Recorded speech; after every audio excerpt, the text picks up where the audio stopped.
Antibiotics എടുക്കുമ്പോൾ അതിൻ്റെ course complete ചെയ്തിട്ടില്ലെങ്കിൽ എന്താണ് കുഴപ്പം? അതായത് ഡോക്ടേഴ്സ് പറയുന്നത് കേട്ടിട്ടില്ലേ, ഈ ആൻറ്റിബയോട്ടിക്സ് എടുക്കുമ്പോൾ ആ ഒരു കോഴ്സ് കംപ്ലീറ്റ് ചെയ്യണമെന്ന്. ബട്ട് നമ്മളിൽ പല ആൾക്കാരും ആ ഒരു അസുഖത്തിൻ്റെ സിംറ്റംസ് കുറഞ്ഞു കഴിഞ്ഞാൽ നമ്മൾ കോഴ്സ് ഡിസ്കണ്ടിന്യൂ ചെയ്യാറുണ്ട്.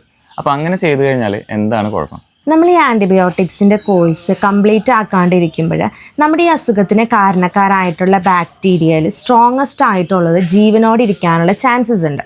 അങ്ങനെ വരുമ്പോൾ നമ്മുടെ ഈ സർവൈവ് ചെയ്ത ബാക്ടീരിയാസ് ഈ മെഡിക്കേഷൻസിനോട് അഡാപ്റ്റ് ചെയ്യാനായിട്ട് പഠിക്കും. സോ ഇനിയൊരു തവണ ഈ സെയിം അസുഖം നമുക്ക് വരുമ്പോൾ അത് കൂടുതൽ സ്ട്രോങ് ആയിട്ട് വരാനും നമ്മൾ ലാസ്റ്റ് എടുത്ത മെഡിക്കേഷൻസിന് പോരാതെ വരികയും ചെയ്യും. അപ്പോൾ പിന്നീട് ഈ ഒരു അസുഖം വരുമ്പോൾ നമുക്ക് കൂടുതൽ സ്ട്രോങ് ആയിട്ടുള്ള ഹൈ ഡോസ് ആയിട്ടുള്ള മെഡിക്കേഷൻസ് നമുക്ക് എടുക്കേണ്ടി വരികയും ചിലപ്പോൾ നമ്മുടെ ഹോസ്പിറ്റൽ എക്സ്പെൻഡിച്ചറൊക്കെ കൂടുതൽ വരികയും ചെയ്യും. അപ്പോൾ ഡോക്ടേഴ്സ് പ്രത്യേകിച്ചൊന്നും പറഞ്ഞിട്ടില്ലെങ്കിൽ നിങ്ങൾ എപ്പോഴും ആൻറ്റിബയോട്ടിക്സിൻ്റെ ആ ഒരു കോഴ്സ് കംപ്ലീറ്റ് ചെയ്യാനായിട്ട് ശ്രദ്ധിക്കുക. നിങ്ങൾ ഈ മെഡിക്കേഷൻസിൻ്റെ കോഴ്സ് കംപ്ലീറ്റ് ആക്കാറുണ്ടോ, അതോ ഇതുപോലെ തന്നെ അസുഖത്തിൻ്റെ സിംറ്റംസ് കുറഞ്ഞു കഴിഞ്ഞാൽ അത് ഡിസ്കണ്ടിന്യൂ ചെയ്യുന്ന ആൾക്കാരാണോ എന്ന് കമൻറ്റ് ബോക്സിൽ ഒന്ന് കമൻറ്റ് ചെയ്തോളൂ കേട്ടോ.